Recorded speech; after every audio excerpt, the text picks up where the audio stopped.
Chapter 62. After 3 months of absence, I found myself in San Francisco again without a cent. When my credit was about exhausted, for I'd become too mean and lazy now to work on a morning paper, and there were no vacancies on the evening journals.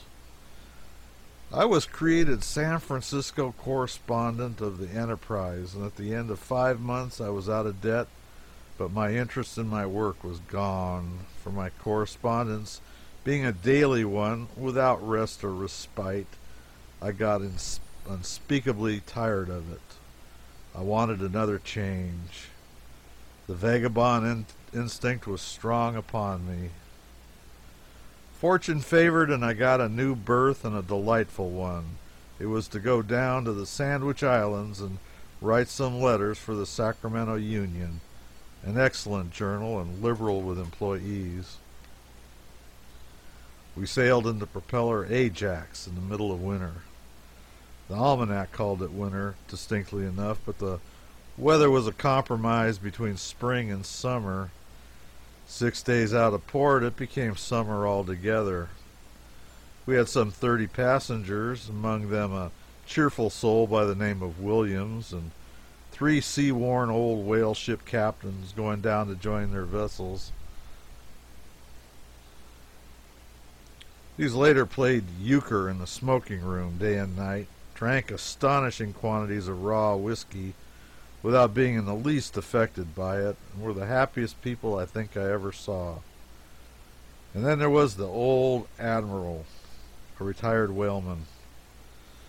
He was a roaring, terrific combination of wind and lightning and thunder and earnest, whole-souled profanity. But nevertheless, he was as tender-hearted as a girl.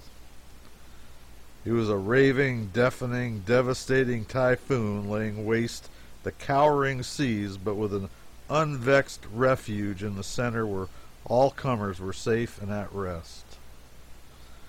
Nobody could know the Admiral without liking him. And in a sudden and dire emergency, I think no friend of his would know which to choose, to be cursed by him or prayed for by a less efficient person.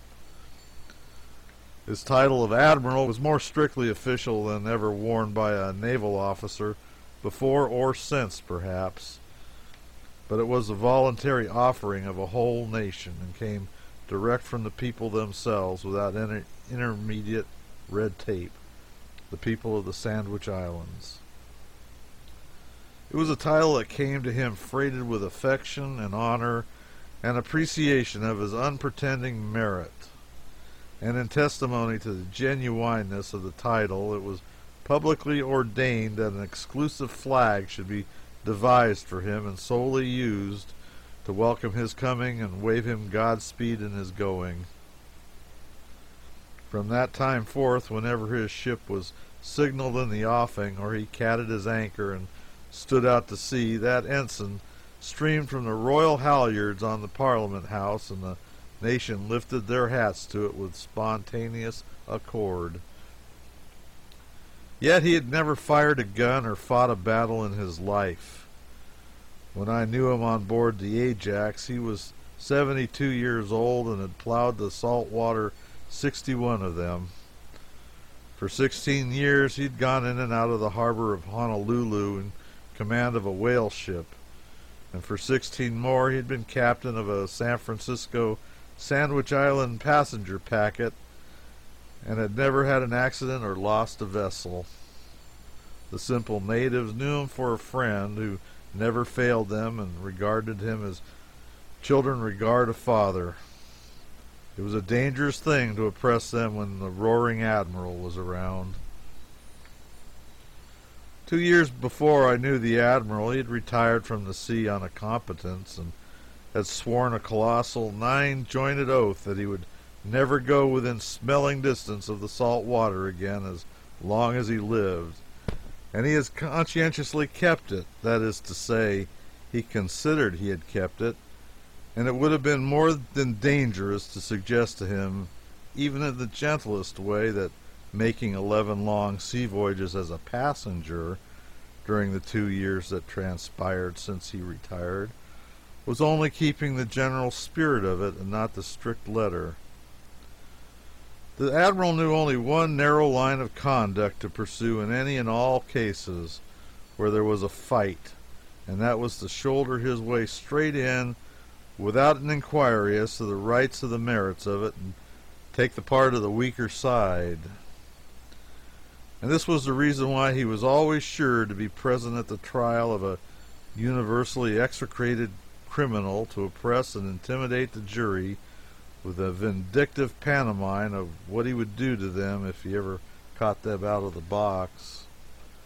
And this was why harried cats and outlawed dogs that knew him confidently took sanctuary under his chair in time of trouble. In the beginning, he was the most frantic and bloodthirsty Union man that drew breath in the shadow of the flag. But the instant the Southerners began to go down before the sweep of the Northern armies, he ran up the Confederate colors, and from that time till the end he was a rampant and inexorable secessionist. He hated intemperance and a more uncompromising animosity than any individual I'd ever met of either sex. And he was never tired of storming against it and beseeching friends and strangers alike to be wary and drink with moderation. And yet, if any creature had been guileless enough to intimate that his absorbing 9 gallons of straight whiskey during our voyage was any fraction short of rigid or inflexible abstemiousness, in that self-same moment the old man would have spun him into the uttermost paths of the earth in a whirlwind of his wrath. Mind, I'm not saying his whiskey ever affected his head or his legs, for it did not, in even the slightest degree. He was a capacious container, but he did not hold enough for that. He took a level tumbler full of whiskey every morning before he put his clothes on, to sweeten his bilge water, he said. He took another after he got most of his clothes on, to settle his mind and give him his bearings. He then shaved and put on a clean shirt, after which he recited the Lord's Prayer in a fervent, thundering bass that shook the ship to her keelson and suspended all conversation in the main cabin. Then at this stage, being invariably by the head or by the stern or listed to port or starboard, he took one more to put him on an even keel, so that he would mind his helm and not miss stays and go about every time he came up in the wind. And now his stateroom door swung open, and the sun of his benign face beamed redly out upon the men and women and children, and he roared his "Shipmates ahoy!" in a way that was calculated to wake the dead and precipitate the final resurrection. And forth he strode, a picture to look at and a presence to enforce attention.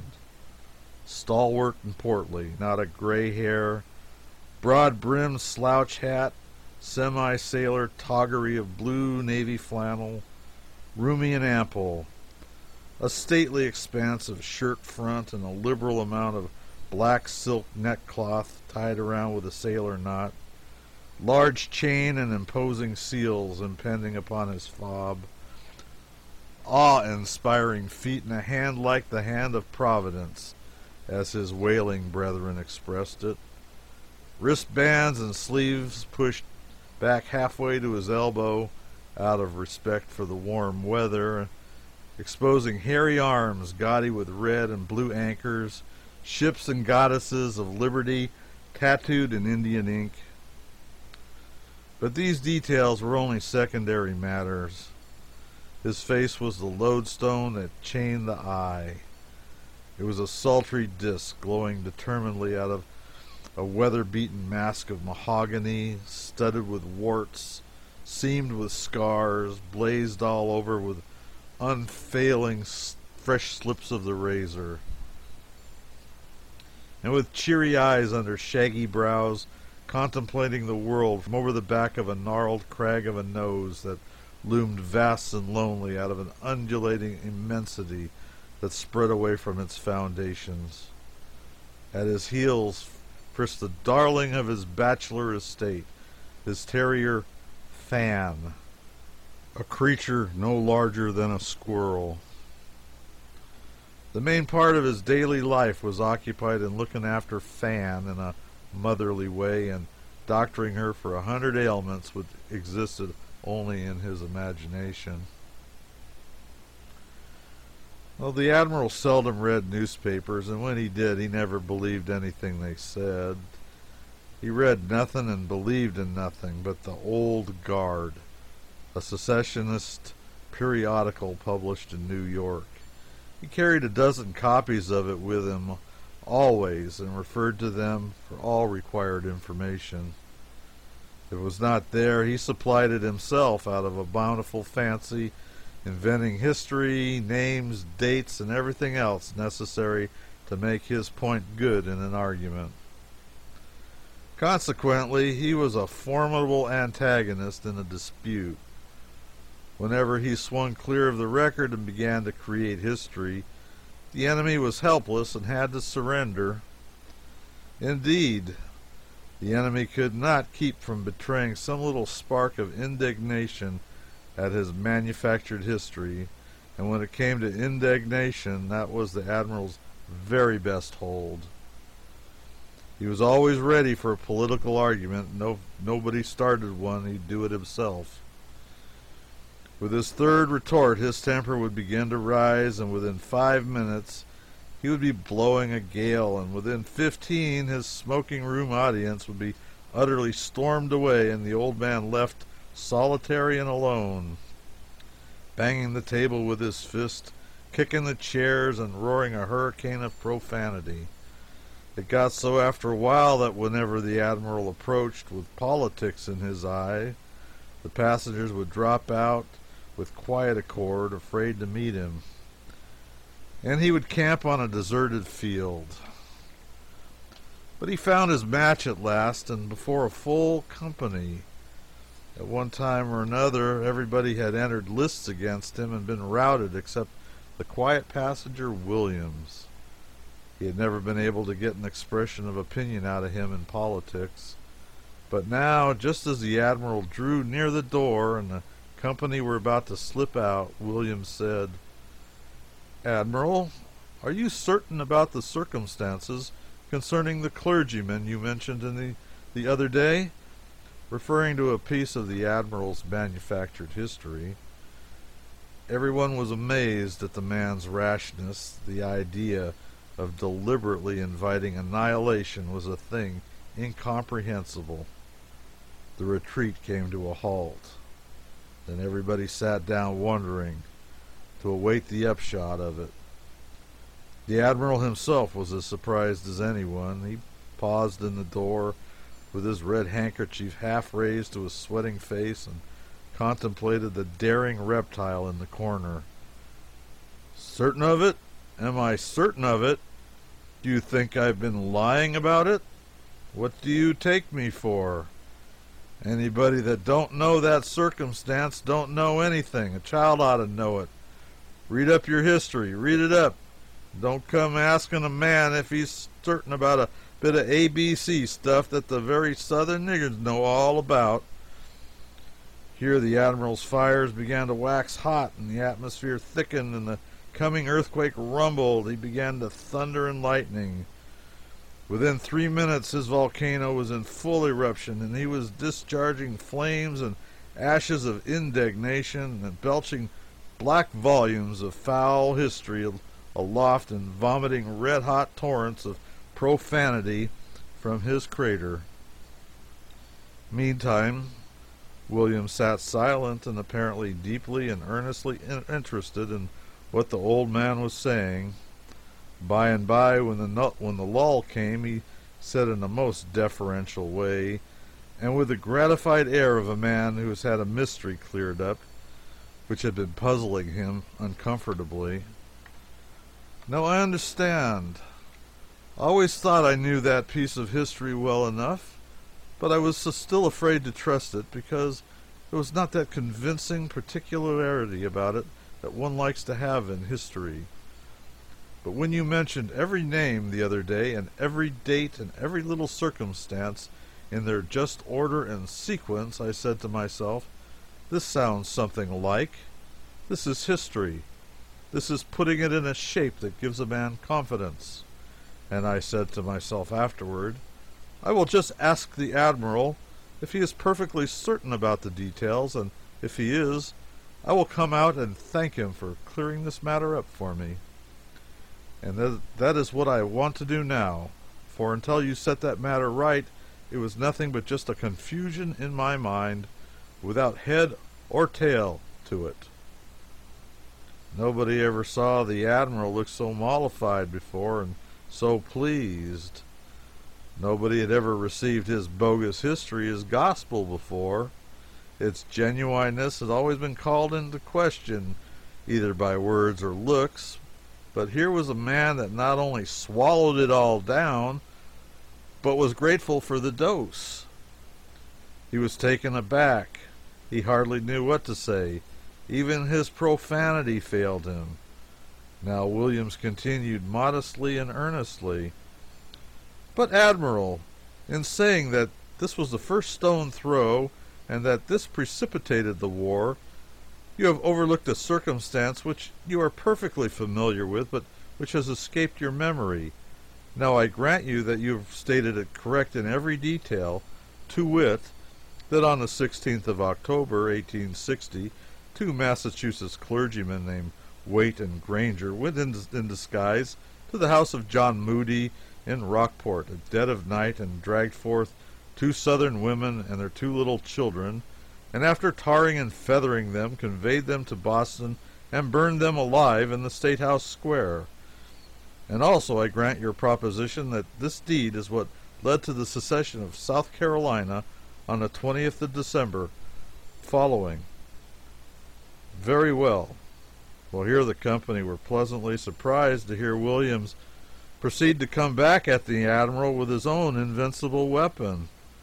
Clean, pure, manufactured history without a word of truth in it. Very well, I say. But, Admiral, why overlook the Willis and Morgan case in South Carolina? You are too well-informed a man to not know all about that circumstance. Your arguments and your conversations have shown you to be intimately conversant with every detail of this national quarrel. You develop matters of history every day which show plainly that you are no smatterer in it, content to nibble about the surface, but a man who has searched the depths and possessed yourself of everything that has bearing upon this great question. Therefore, let me just recall to your mind that Willis and Morgan case, though I see by your face that the whole thing is already passing through your memory at this moment. On the 12th of August, 1860, 2 months before the Waite and Granger affair, two South Carolina clergymen named John H. Morgan and Winthrop L. Willis, one a Methodist and the other Old School Baptist, disguised themselves and went at midnight to the house of a planter named Thompson, Archibald F. Thompson, vice president under Thomas Jefferson, and took thence at midnight his widowed aunt, a northern woman, and her adopted child, an orphan named Mortimer Hyee, afflicted with epilepsy and suffering at the time from white swelling on one of his legs, and compelled to walk on crutches in consequence.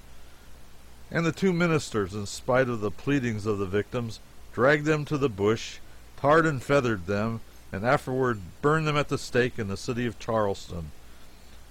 You remember perfectly well what a stir it made. You remember perfectly well that even the Charleston Courier stigmatized the act as being unpleasant and of questionable propriety and scarcely justifiable, and likewise that it would not be a matter of surprise if retaliation ensued. And you remember also that this thing was the cause of the Massachusetts outrage. Who indeed were the two Massachusetts ministers, and who were the two Southern women they burned? I do not need to remind you, Admiral, with your intimate knowledge of history, that Waite was the nephew of the woman burned in Charleston, that Granger and her cousin in the second degree, and that the woman they burned in Boston was the wife of John H. Morgan and the still loved but divorced wife of Winthrop L. Willis. Now, Admiral, it is only fair that you should acknowledge that the first provocation came from the Southern preachers and that the Northern ones were justified in retaliating.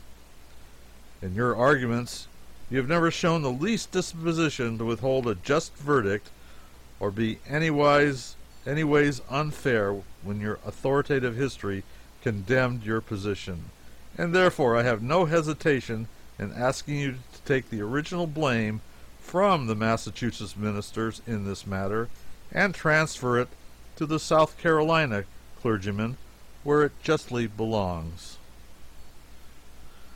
The Admiral was conquered. This sweet-spoken creature, who swallowed his fraudulent history as if it were the bread of life, basked in his furious blasphemy as if it were generous sunshine, found only calm, even-handed justice in his rampant partisanship, and flooded him with invented history so sugar-coated with flattery and deference that there was no rejecting it, was too many for him. He stammered some awkward, profane sentences about the Willis and Morgan business having escaped his memory, but that he remembered it now and then under pretense of giving Fan some medicine for an imaginary cough, drew out of the battle and went away a vanquished man. Then cheers and laughter went up, and Williams, the ship's benefactor, was a hero. The news went about the vessel. Champagne was ordered and enthusiastic reception instituted in the smoking room, and everybody flocked thither to shake hands with the conqueror. The wheelman said afterward that the Admiral stood up behind the pilot house and ripped and cursed all to himself till he loosened the smokestack guys and becalmed the mainsail. The Admiral's power was broken. After that, if he began an argument, somebody would bring Williams, and the old man would grow weak and begin to quiet down at once. And as soon as he was done, Williams, in his dulcet, insinuating way, would invent some history, referring for proof to the old man's own excellent memory and to copies of the old guard known not to be in his possession. And that would turn the tables completely and leave the Admiral all abroad and helpless.